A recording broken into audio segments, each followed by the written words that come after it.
29 de junio, solemnidad de San Pedro y San Pablo apóstoles. Primera lectura tomada de Hechos, capítulo 12, versículos del 1 al 11.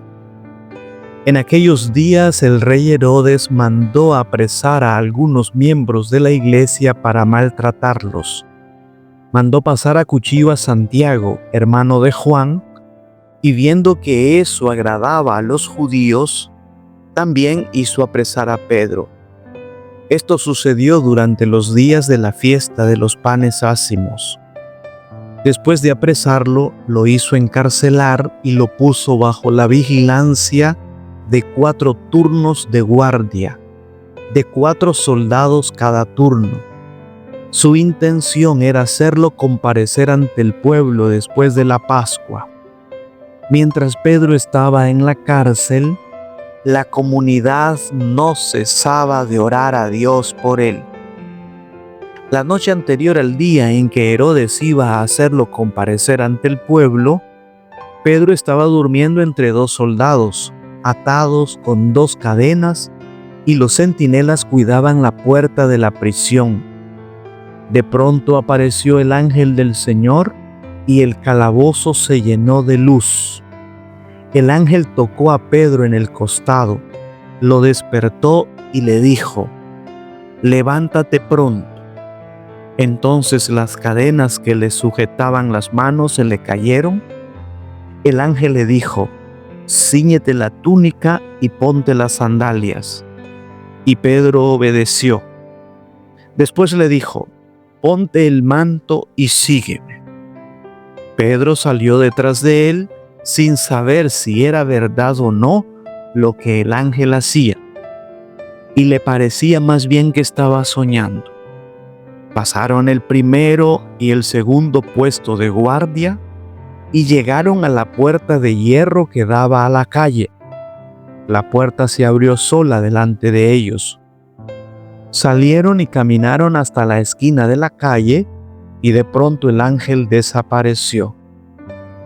Entonces Pedro se dio cuenta de lo que pasaba y dijo: «Ahora sí estoy seguro de que el Señor envió a su ángel para librarme de las manos de Herodes y de todo cuanto el pueblo judío esperaba que me hicieran».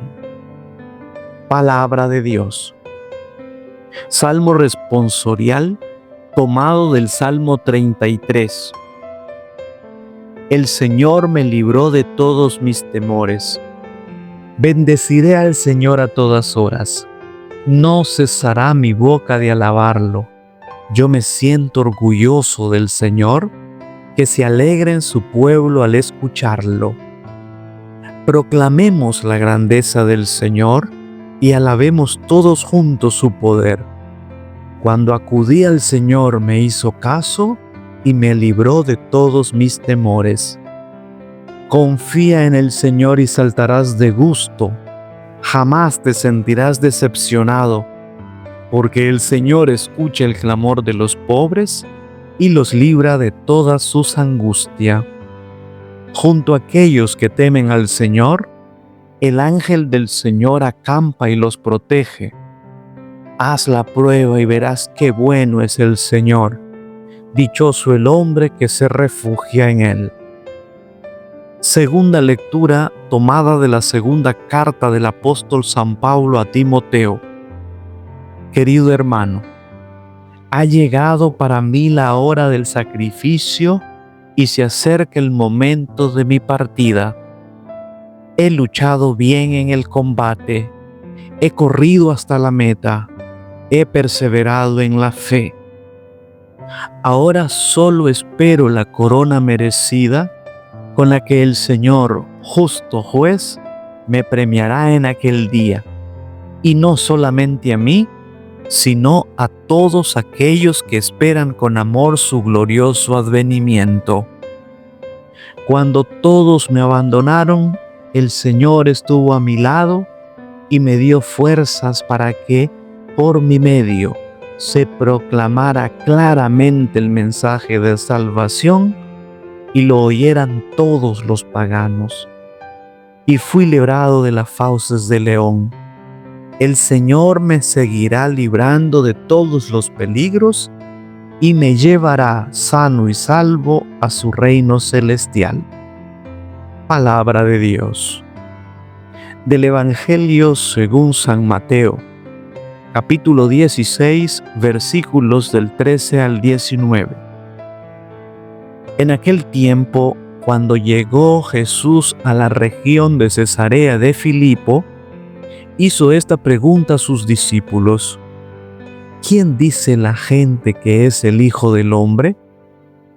Ellos le respondieron: unos dicen que eres Juan el Bautista, otros que Elías, otros que Jeremías o algunos de los profetas.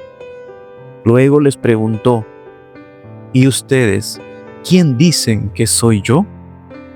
Simón Pedro tomó la palabra y le dijo: tú eres el Mesías, el Hijo de Dios vivo. Jesús le dijo entonces: dichoso tú, Simón, hijo de Juan, porque esto no te lo ha revelado ningún hombre, sino mi Padre que está en los cielos. Y yo te digo a ti que tú eres Pedro, y sobre esta piedra edificaré mi iglesia. Los poderes del infierno no prevalecerán sobre ella. Yo te daré las llaves del reino de los cielos.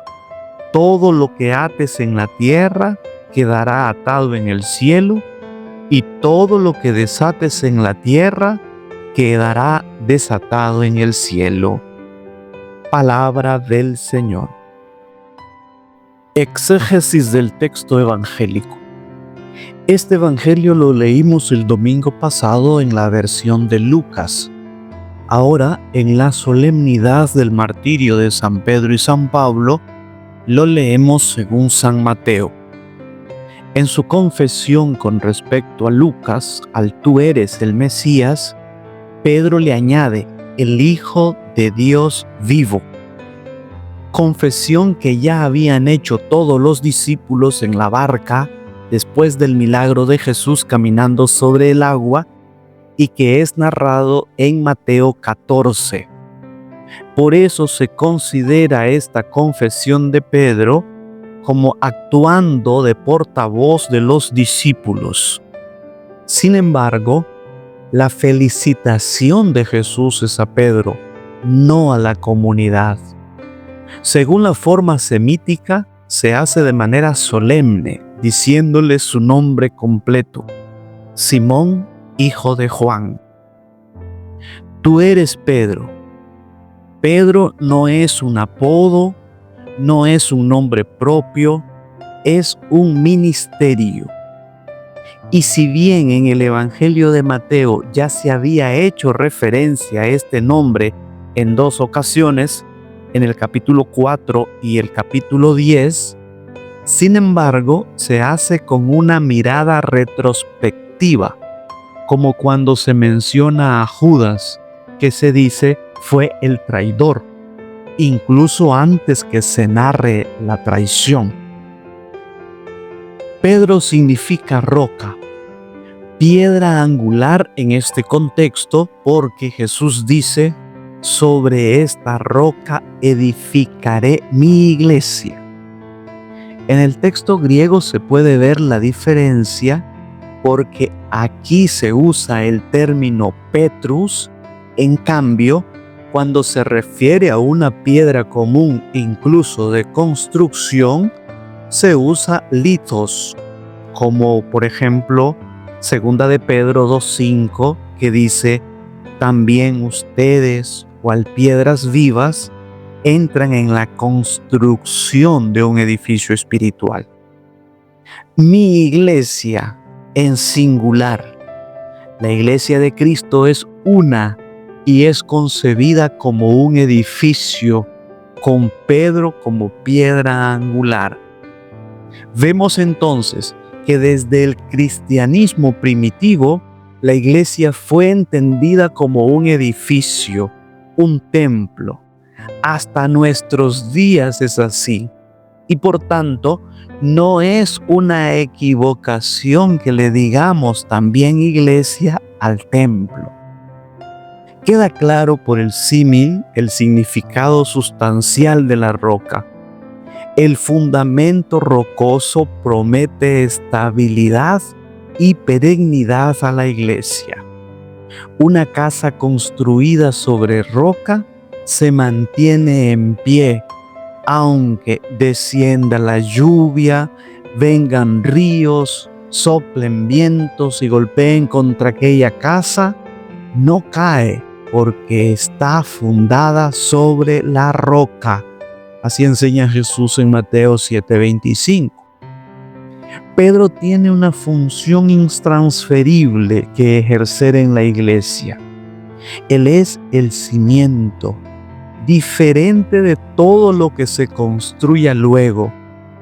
De modo no explícito, pero alusivo, aparece también la idea de la unidad de la iglesia que descansa en su fundamento. Las puertas del Hades no prevalecerán contra ella. Hades y Sheol son sinónimos. Hades en griego y Sheol en hebreo. Es el lugar de los muertos. Infierno es el lugar del castigo. Es diferente. Gehinnom se dice en griego infierno.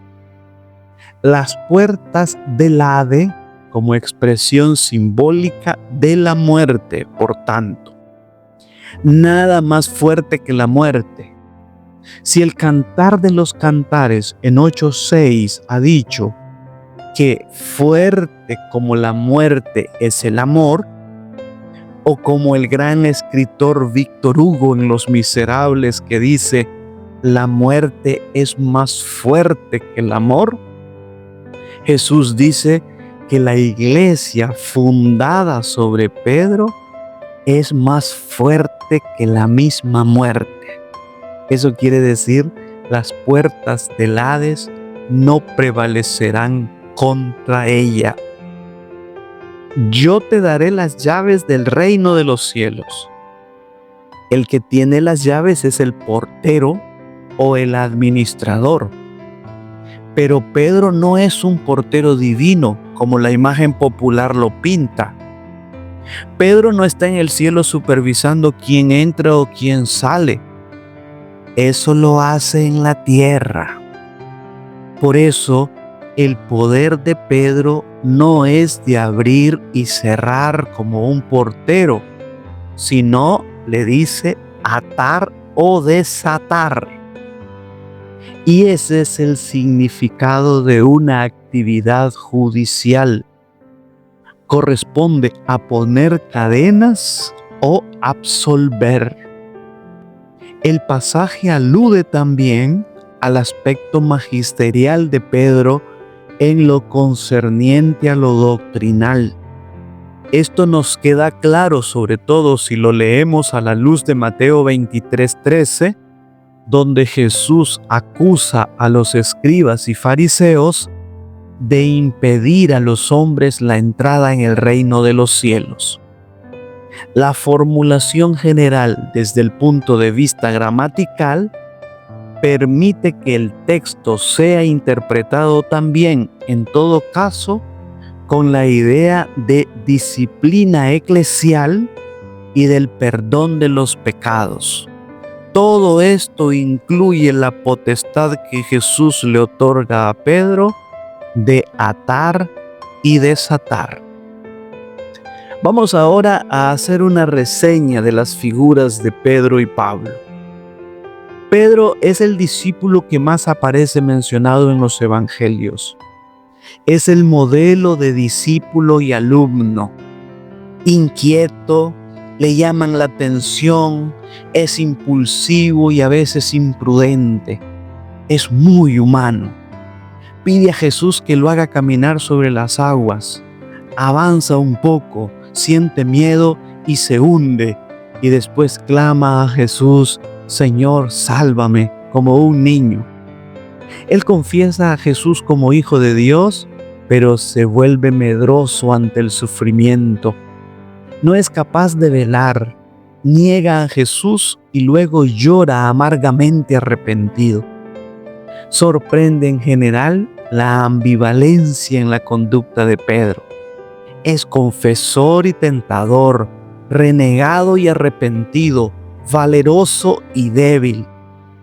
En todo, es un caso típico de lo que son los discípulos, pero escriturísticamente es unánime que a él y solamente a él se le confió ser pastor de la iglesia, ser roca. Como lo hemos visto, los demás apóstoles desempeñan esta función solo en comunión con Pedro, que es el encargado de atar y desatar. Pablo, por su parte, estrictamente no es un apóstol. No entra en la categoría de apóstol según los parámetros que Pedro dice en Hechos 1:21 y sobre todo en la voluntad expresa de Jesús de que el número de los apóstoles sea cerrado, 12 exactamente. Sin embargo, la iglesia desde siempre le ha reconocido el título de apóstol a él y a Bernabé, como excepción a la regla. No es cierta la aseveración tradicional de que Pedro es el apóstol de los judíos y Pablo el de los gentiles. En Hechos 15:7, delante de Pablo, Pedro dice: hermanos, ustedes saben cómo ya hace algún tiempo que Dios escogió que los gentiles oyesen por mi boca la palabra del evangelio y creyesen. Y Pablo le predica también a judíos y gentiles. No hay razón para hacer esta división, pues ambos predicaron a judíos y gentiles. Pedro más como un pastor y Pablo más como un misionero. Pablo es el apóstol que más escribió en el Nuevo Testamento y el que más viajó evangelizando. Sin ser discípulo de Jesús durante su ministerio público, se convirtió en uno de sus testigos más ardientes.